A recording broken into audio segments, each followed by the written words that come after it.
This hangout on air is live. All right, hello everyone. Hi. We are here in Rochester, New York. I'm here with Johnny Sikma and Sam Leuenberger. Hello. And I'm Nate Mancini. So, Sam, what are you excited about tonight? What are you excited to talk about tonight? Well, I'm just excited to be with this film strip behind me. Just to be talking about film with a film strip behind me has been something that I think that I can be most articulate when I'm surrounded by the topic, objects supporting the topic. But yeah, I'm excited to talk about this project you guys are working on. I think it's going to be a new thing for the two of you. That's going to be really cool. Yeah. What project? So yeah, this is new to me now. So Johnny and I are working on a short film project, and so we are co-writing and hopefully co-directing. And so we've been writing this screenplay for this short film, and we brought Sam Leuenberger on as our screenplay editor. So that's been an exciting process, and we've been here together in Rochester, kind of workshopping that screenplay and working together on that. So today we're going to talk about creativity, and there are a lot of things that we can talk about in relation to that. It's a big subject, but I think we're really focusing on creative projects. This can take a number of mediums. So one that we worked in together is the medium of video, and that's one that I've done most with, and that's something that I like to use. But there are a lot of different mediums through which we can be creative. So we can think about music. I know Johnny's done a lot of music in the past, certainly through writing, which can mean ebooks or books, or writing for the stage or for film. There is acting and plays and all different ways that we can express ourselves creatively and in creative projects. So I don't want to just limit this to video. I want to talk about all kinds of mediums through which we can be creative. So as kind of an opening question here, Sam, how would you say that your creative process usually starts? I mean, how does this spark kind of ignite to do a creative project, and how do you keep that momentum going? Well, I'm mostly just do writing stuff. That's what I've been focusing on since I finished school. But with writing, it's just something that I try to do as consistently as possible. And so I would say the biggest thing with creativity is just about being faithful to what you love to do. And I try to do that just by showing up every day, whether or not I think I have an idea, just to kind of show up when I'm writing and to see what happens. And so I think that's kind of the exciting part of it, even when there are days where I don't know if I have something that I'm going to pick up from the next day. I'm just going to go, I love writing and I love kind of that process. And so I suppose it's just kind of, for me, it's just kind of something I like to have the part of the daily rhythm of my life. Not sure if that answered your question. No, it's a daily rhythm is really important. How about you, Johnny? How does that spark ignite? Yeah, I think it's always different each time. And I think that's something I have to remind myself, because I try to find a pattern. I try to find a rule. But creativity is kind of a wild beast, a wild card, and you have to keep on experimenting new things, keep on trying new things. One thing that one of my mentors told me, a business mentor actually, which is kind of interesting, teaching me about creativity, is, I told him, like, I want to be a writer, and I told him about inspiration, and he's like, so you just write when you're inspired? And I'm like, yeah, I wouldn't want to try to write without that fuel. And he said, you're not a writer. He said, you're a hobbyist. And that kind of really struck me as something that is profound. And I think off of what Sam said, you need commitment. You need to be married to what you're passionate about, because, yeah, sure, it's going to suck. There are going to be times when you're not going to be able to feel it, feel the inspiration. But if you keep that commitment, something will happen. That's right. Yeah, I think I've always seen as it being two elements that you really need to be successful with a creative project. So you really need to have some kind of inspiration or spark, some kind of good idea, and those ideas come from a variety of sources, but there needs to be some kind of idea that I think sets the ball rolling. But then along with that idea, you need a commitment to develop that idea. And I think very easily we get into a state where we have a great idea and we think that's cool, and we just want to kind of chill with that and let it be itself and not develop it any further. But the problem with that is that we never bring it to completion. We never get to share it. We never get to fully realize it. And so you need to couple that idea with a commitment to develop it. And I think a really important element of that is deadlines, to set some deadlines for yourself and to give yourself kind of either blocks of time or a specific end time by which you can say, hey, I'm going to finish this, I'm going to complete this, or I'm going to have a certain aspect of this done, so that you can kind of segment your creative process. Does that ring true to you guys? Do you ever segment or set deadlines or anything? Yeah, I don't do deadlines, but I have this note I keep on my desk that talks about making a commitment to finish things. It's a quote from a book called Bird by Bird by Anne Lamott. It's a pretty well-known kind of book on writing. I'd highly recommend it. But I make a commitment when I show up. I think with writing, especially, if you can get 2 hours, which is a lot to ask when you're doing adult life stuff, and you can get those 2 hours of writing, it's so great to have that time just to be able to be like, all right, I have a 2 hour chunk where I'm just gonna sit down, don't necessarily know what's gonna happen, but I'm gonna work on a section tonight. And just by like going through a process, by the consistency of time, I feel like that's the best thing for me. And I really love when I'm working on something short enough that I can actually finish something in 2 weeks. I had a period in the summer where I was actually finishing things, so I was working on shorter things. I often get hung up on long stuff, but that was really, really cool just to kind of be like, all right, I'm working at this tonight and working on it tomorrow night, and working towards finishing a draft, letting it sit for a day, going back with a pen, marking it up, and kind of moving towards the final thing. Yeah, I think deadlines are really key. Some kind of way to have some sort of commitment in that way. I heard of this one writer, Oliver Sacks. He's a writer who writes about medical things in very creative ways.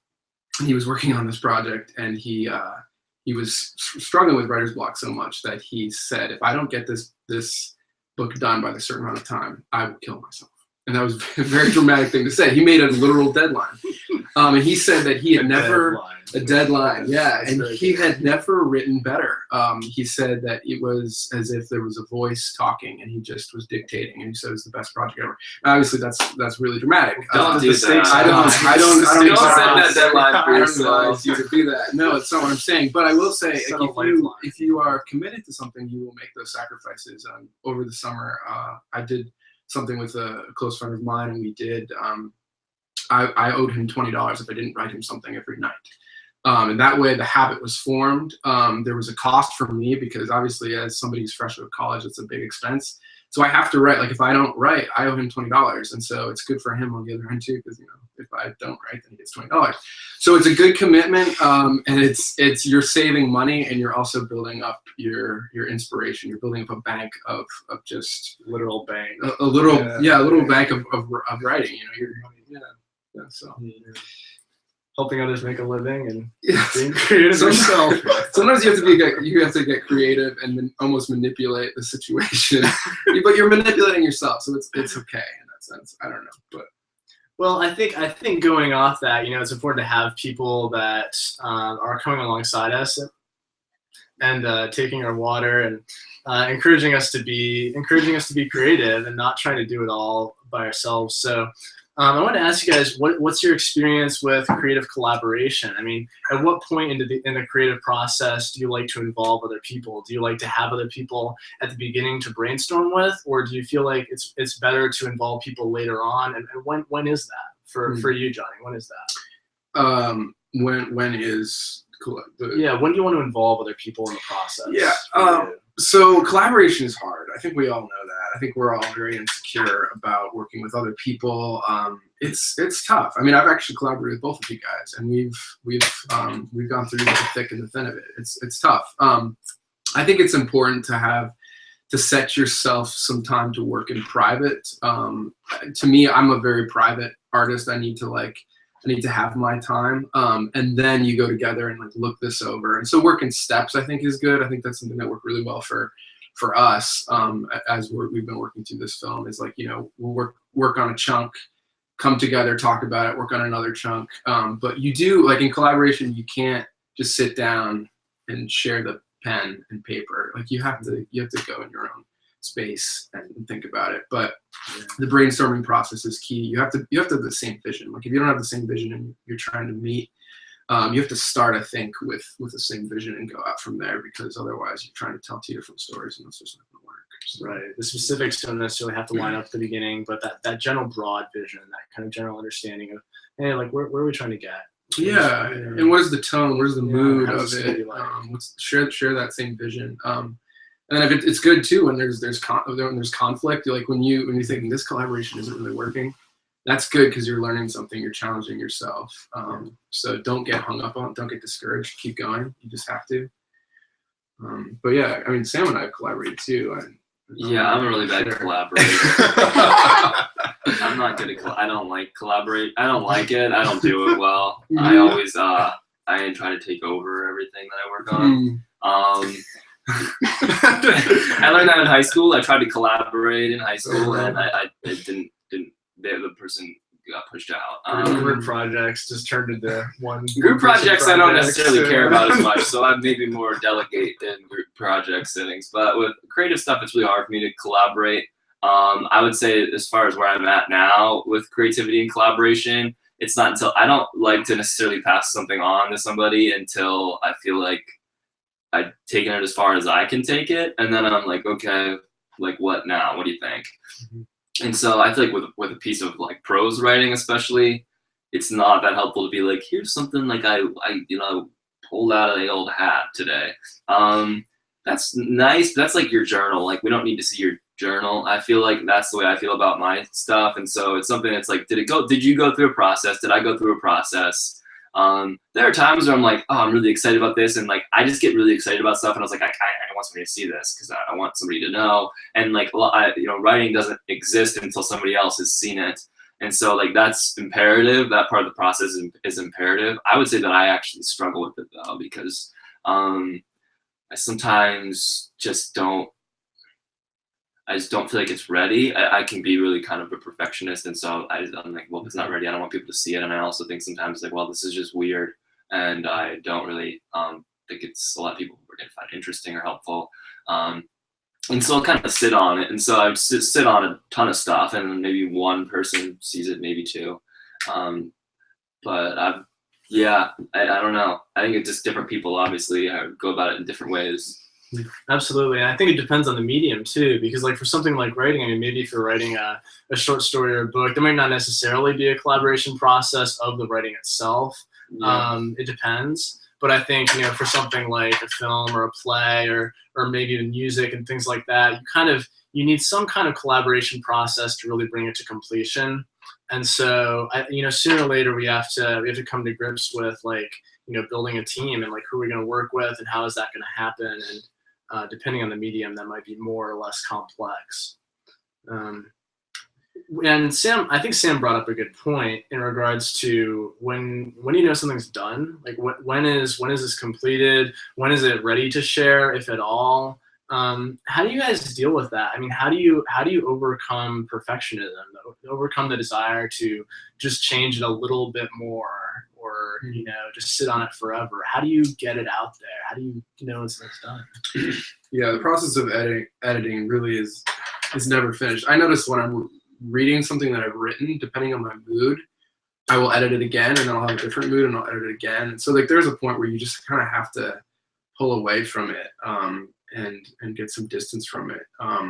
Leonardo da Vinci says, art is never finished, only abandoned.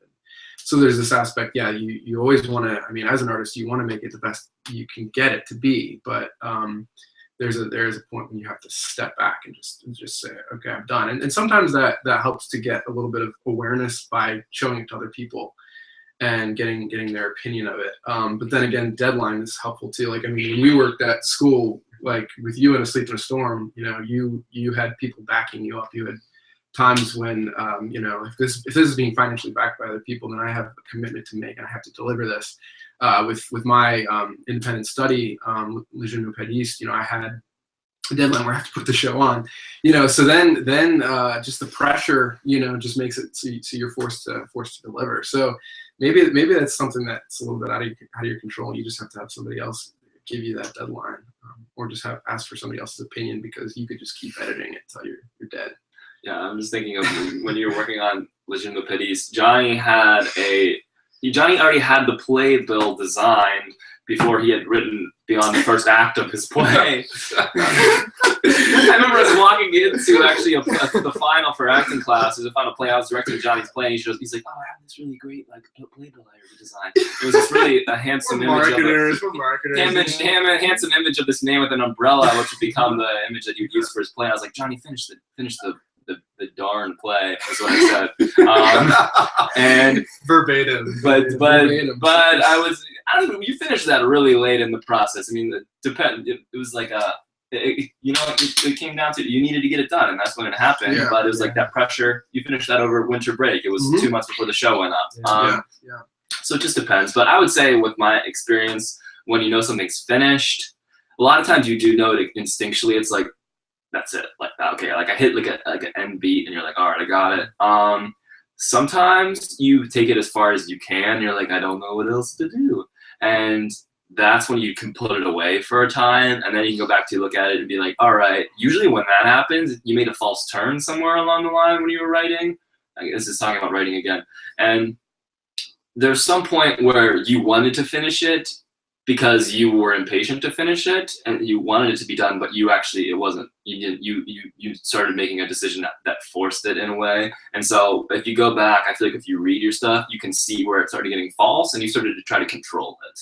Because I feel like the best, when we're writing at our best, it's not something that you're necessarily in control of, and you don't know what's going to happen next in a certain point. And I think one of the best quotes something else I have on my desk, I'll shut up after this, is there's this writer by the name of Peter Orner that I really love, and Orner says, I know you can't try to take writing whenever I try to take writing to an emotional endpoint, that's when I know that it's false, and I'm trying to manipulate what I'm doing to achieve some sort of emotional experience for the reader because of what I've done. When you try to orchestrate that, you try to force it, then that's when it's going to end up false. And to just like build something through a creative process of not knowing, either by images or just like going sentence by sentence, is something that is just kind of, that's again, I think, being faithful to your gift and kind of trusting when you don't know. Because writing is like life in that way. You can't always like know what's going to come next. Right, kind of letting it flow authentically and like discovering it along with your future viewers or readers. Yeah. Because if you're not surprised while you're writing it, they're not going to be surprised while they're reading it. Right, it'd be too predictable. Yeah, maybe. Yeah.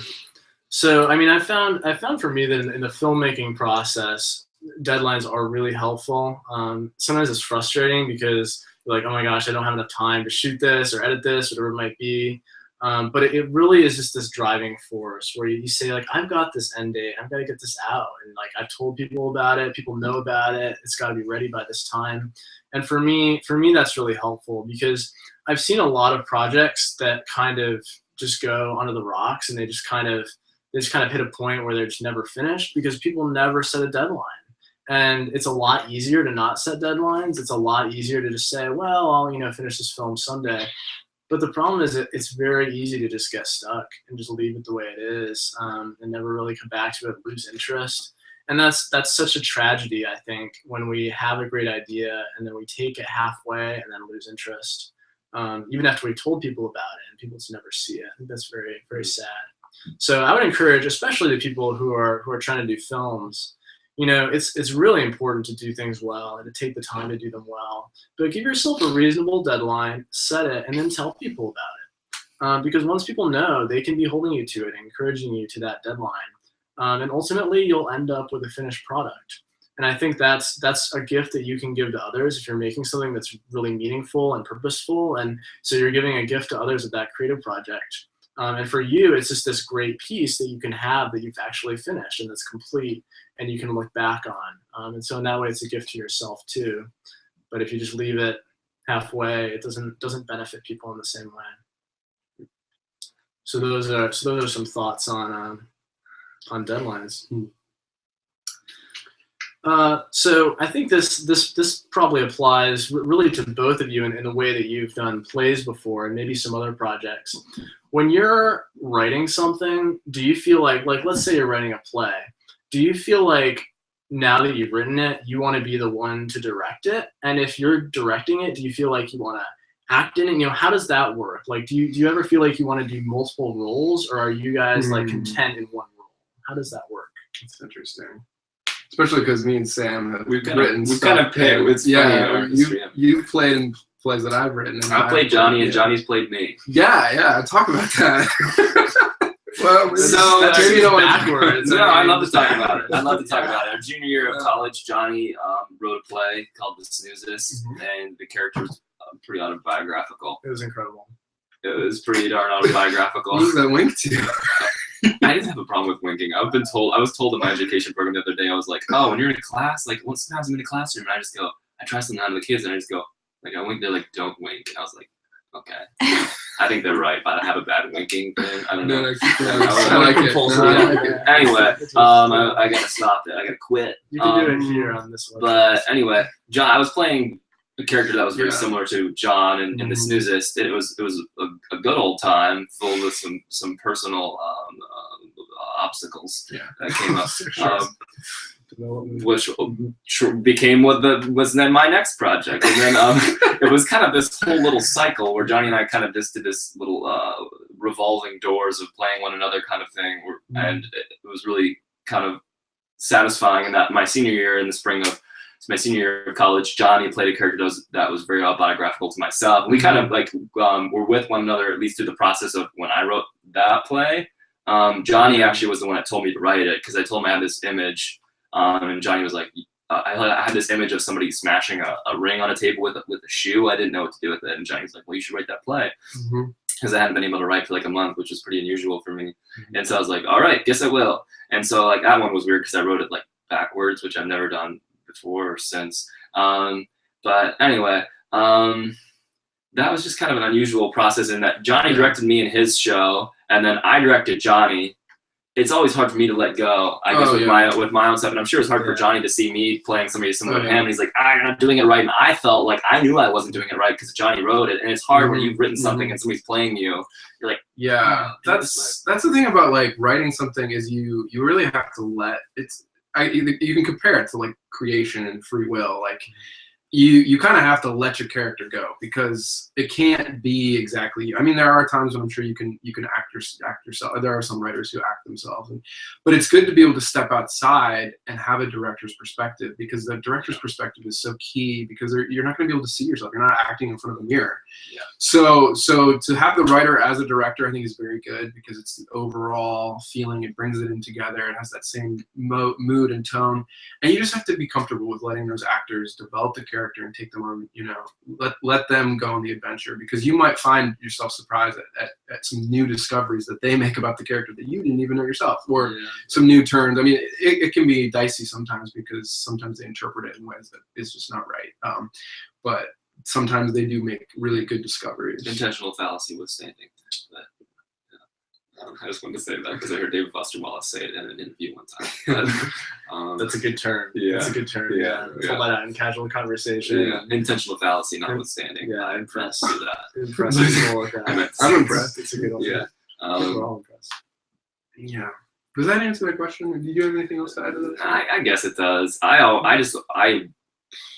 always want to do everything in it, so it's like I have to choose which one I can give up. And so for me, whenever I write something, I know I can give up acting in it, even though I want to act in it, because I always want to be Woody Allen. Like I know I can give up the acting and be like, because I just love directing, because it's like live writing every day for me. The way that my style is for directing, I miss it because it's like that. It's like nothing else, because it's both like it's very intuitive and just kind of a magical little process, physical things and the language that's already existent. But yeah, I think that's the best that I can answer the question without rambling. Yeah. So how has that worked out? I mean, in cases where maybe it's been hard to let go of your work and you've kind of brought on actors or whoever it might be to kind of take that vision forward, how has that worked out? I mean, has there ever been a moment when you took that step and then afterward there was like a moment where that actor did something great and you were like glad that you let them take that initiative? Absolutely, yeah. For me in Snoozes, I can bring up Julie Cooks. we had to change that from, my professor said, we need more females in this play. And I was like, what are you going to do? Just switch? And yeah, sure enough, she took one of my characters and she was like, we're going to make this male professor a female professor. And I was like, why, you can't just do that. Like, I wrote it as a male. And so that was something that she made an executive decision. And so then I casted Julie Cooks, and it was amazing at how she'd taken this character and just like amped it up to an extent that I'd never even imagined. And it was better than I imagined, because it was something that just I couldn't have done without her, and without her imagination and the things she was pulling from. So it can work, and then it can work the other direction too. Like, you cast somebody and it's just, they don't get it. They don't understand it. I'm not talking about you. Sam got it. Just didn't get it. You know, they're still mad about that. There's a period though where sometimes you don't get it. I didn't get it for a long time. Yeah. In Johnny's show, I didn't get it, and I would tell him that.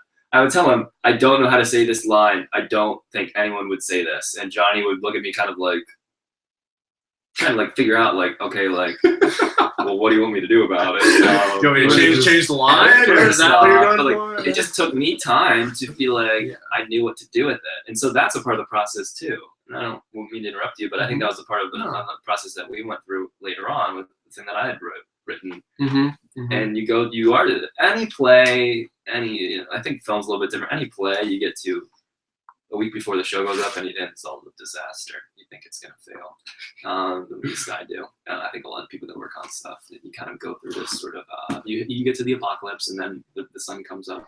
Yeah. And it's all good, and you're better for it. But you got to get to that. You got to go through that wall. Yeah.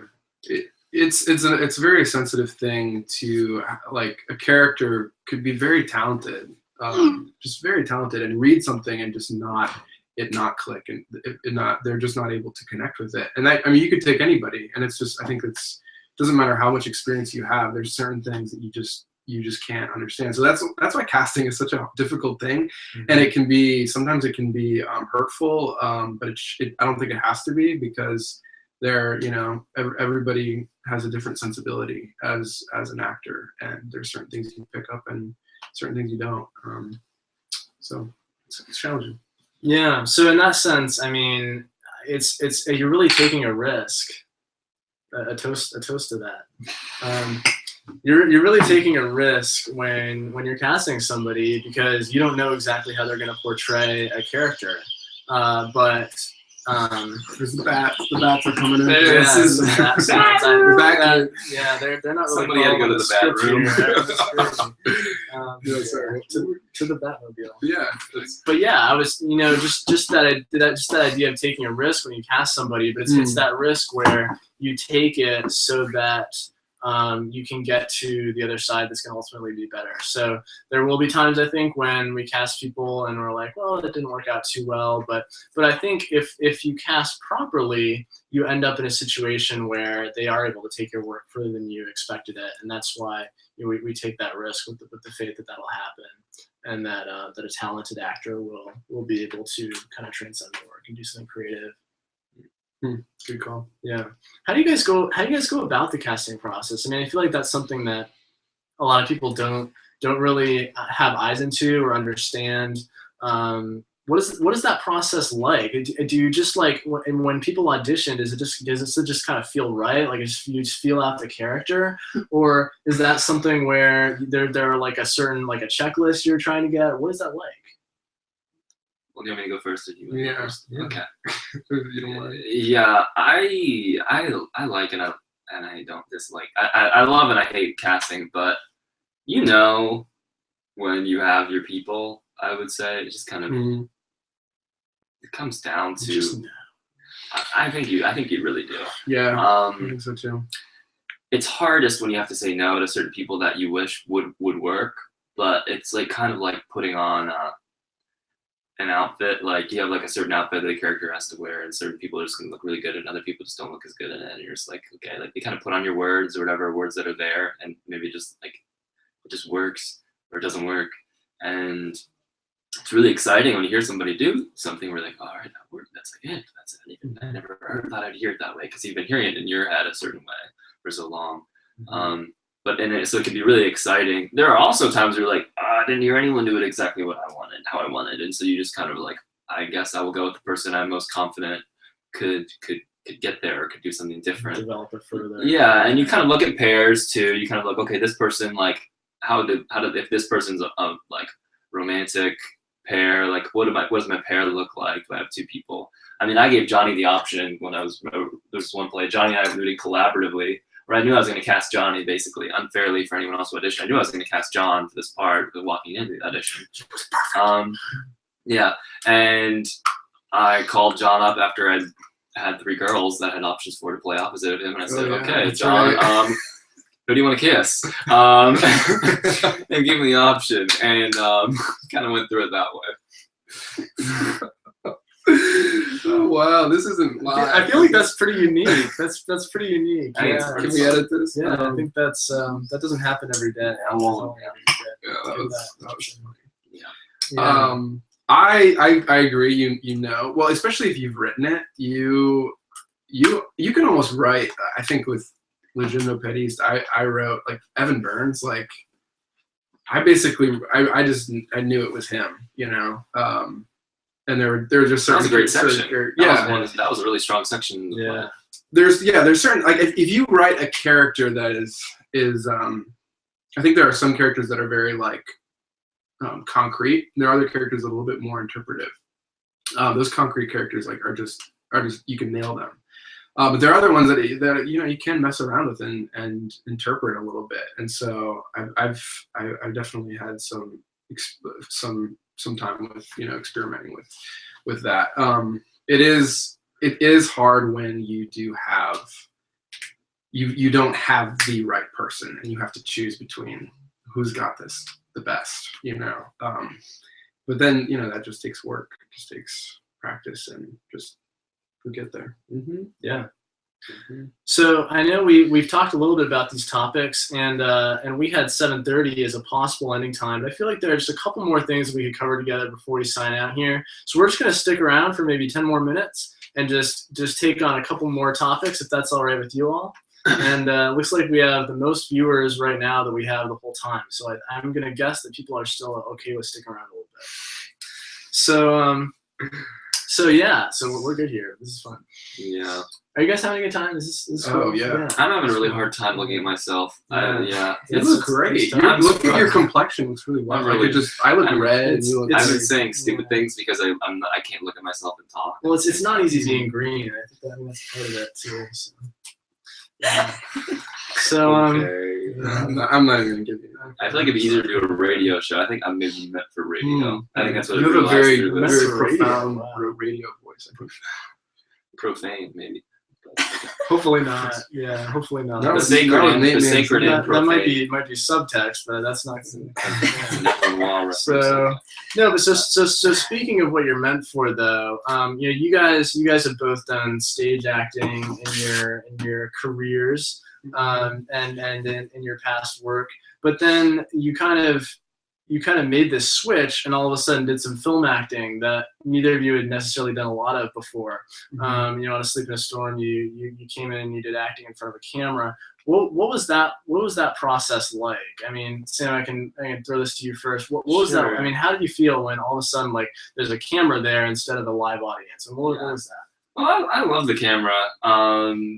It was really easy. I mean, it wasn't easy to make the transition from stage acting to camera acting, but it's really freeing to have like the takes thing was something I'd always wanted to have a chance to do. And the whole film thing was just such a gift. I never thought I'd get to do film acting because I had no ambitions to be in the film actor, and I'm not a professional. And so I thought, okay, it probably won't happen, but it's kind of one of those things that it's like I would pay money to get to do it. And so I mean, I was paying tuition, but I got to be in a movie. So it was a bonus. Yeah, it was a total bonus. And so I mean, I loved it all. There were times where I can just be really hard on myself because you're doing something over and over again. It's like I can't get it, and they'd be like, "It's fine," and I'd be like, "No, it's not." And so I went through my own personal dramas, which is just a part of anything that I ever act in. Drama within a drama. Yeah, no, they're yeah. Yes, but I mean, film acting is really cool. It's just something that I don't mind having the camera right there. It's just different kind of acting within like a box where you're like, all right, we have like camera here and camera here, and it's like you have 4 feet to move, and it's like it matters where you're putting your head and stuff like that. It's hard in that way because it's just completely different kind of like way you're using yourself physically, smaller gestures, all those kinds of things. More confined. Yeah, it's different, but you can also be more like you can be smaller and like more subtle. Like you don't have to try to like make all sorts of faces like I've been making today during this video. I can't help but make faces at myself. So if you've been noticing me making faces, it's because I am, and I can't help it. Yeah. Forgive me. I think it's great. How about you, Johnny? How did that work out for you? Yeah, I think the subtlety is key there. So for doing some theater, I always hated overacting. I always hated playing too much to the audience or keeping yourself awkwardly open. I was never good at that. I wasn't very creative with that. So it was kind of cool to finally just be yourself in front of the camera. I think there's first this like weird, awkward camera consciousness that you have to get over. That really, all I can say is it just takes practice. Now that I've been doing some work in Pittsburgh with commercials, and I've gotten a little bit more, used to it. Especially, I mean, Sleep in a Storm was like so much in front of the camera that you just have to. But the subtlety is really cool. Doing stuff more with your face and just like you can portray your inward feelings by lying with your face, and just because you're lying with your face, people know that there's this conflict inside. Right. So that detail is there that they can see. It's not. That's really fun.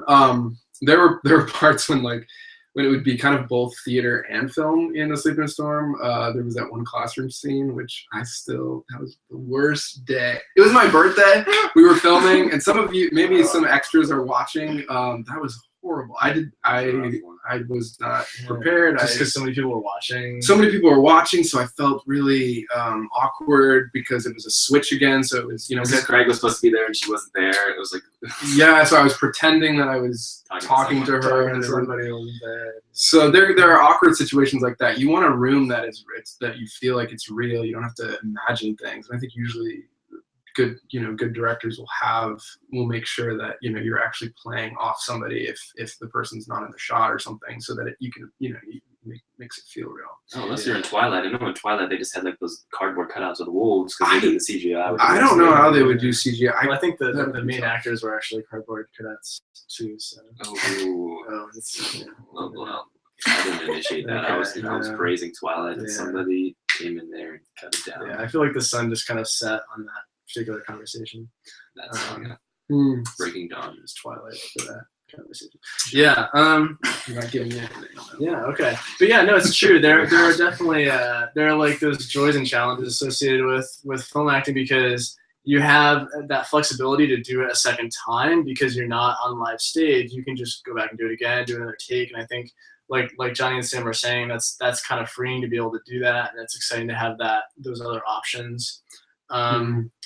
But at the same time, it requires this like even greater precision, a precision of movement, a precision of expression, a precision of line, where like you feel like you have to be more precise because it's going to be like encapsulated on camera. Yeah. Is that kind of what it feels like? Yeah, I just love the impulsiveness that you can do with the film acting stuff, because I that's what I like. Because on the stage you can do impulsiveness to a certain degree, but you're also confined to this is a live audience, and if you poke somebody in the stomach when you shouldn't, it's bad. It's not acceptable. It's not theatrically acceptable.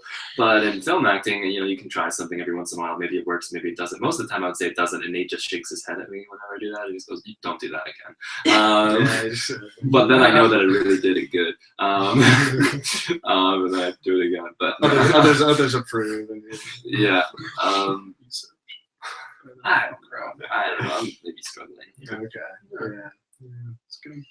But no, it was a big switch. I think it's exciting to kind of get to try both and see what works best for you. So we've talked about a lot of different mediums, and we've talked about writing both for film and for the stage. We've talked about acting and casting and directing and things like that. So many different mediums by which we can be creative.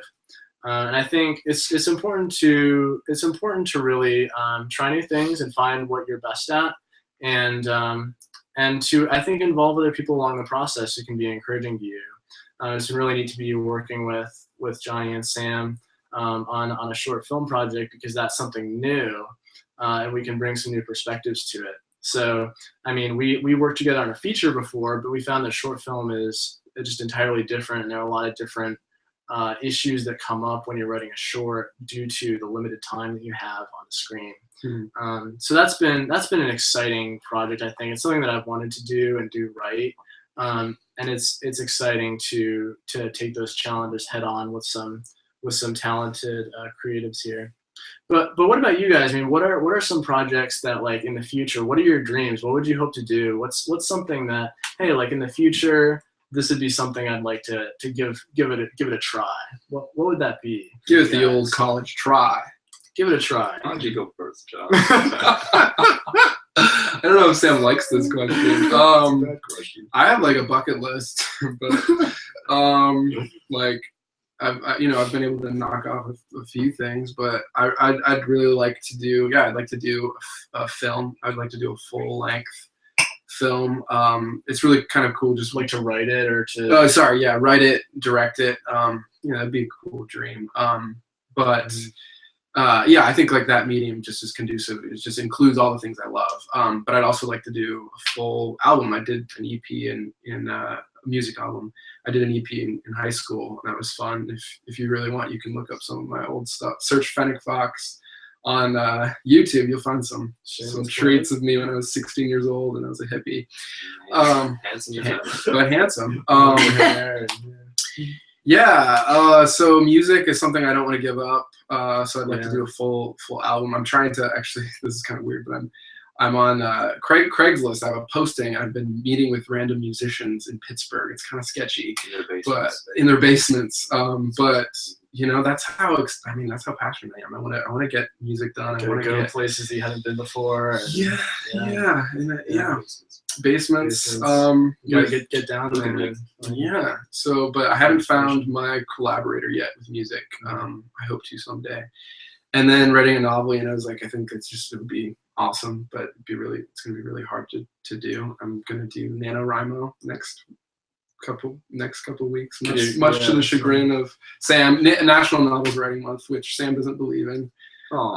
It's kind of gimmicky. It is gimmicky. I'll give him that. Like, it's not like I'm gonna actually write a masterpiece, but you're supposed to write 50,000 words in a month. So I'm gonna give it the old college try. See what happens. If nothing, give it a shot. Those are a few things. I'd like to do it all if I could, but got one life. Gotta pick and choose. Yeah. I mean, so is there anything, Sam, that excites you about looking forward, and things that you want to work on and give a shot? Yeah, I mean, definitely. This is a scary question, but we're really getting out there. This is out of the comfort zone. Yeah, I mean, I had a draft of a novel that I wrote after the year I finished college. It didn't work. It was terrible. And I'm trying again, and I'll probably keep trying until I get it right. And it's key, though. Yeah. So I kind of feel like I finally figured out my gear as a writer, where I'm like, okay, this is where I want to be. Like, I've kind of found a voice that I like, and a set of characters, and just kind of just writing and finding it out that way. So I'm very committed to having that happen, and so I'm not going to quit until I can get there. Yeah. Yeah. Well, it's fantastic. I think it's great to press on with things, and it's a tough thing with creative projects. It's easy to kind of let them just kind of fall on the wayside. But I think part of being people who believe in creativity and believe in the importance of it is really just pressing forward. And sometimes things need to rest, picking it back up, giving another shot. And it's great. I think it's just great to have you guys and others alongside who are willing to kind of push each other forward. And make stuff into what it needs to be.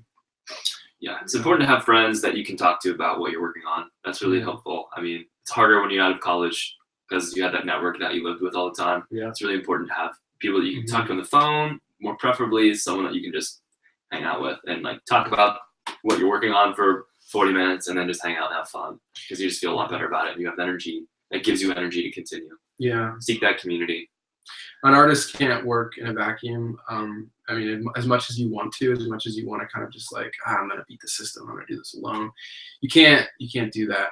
So make risks, be friendly, keep reaching out to people. You know, drive out to Rochester with your friends, and you know, just take creative risks, because even if they end up failing, even if you can't collaborate, at least you've done it. At least you can say you've done it, because if you don't even try, what do you have? You know, you're just sitting watching YouTube in your basement with your mom.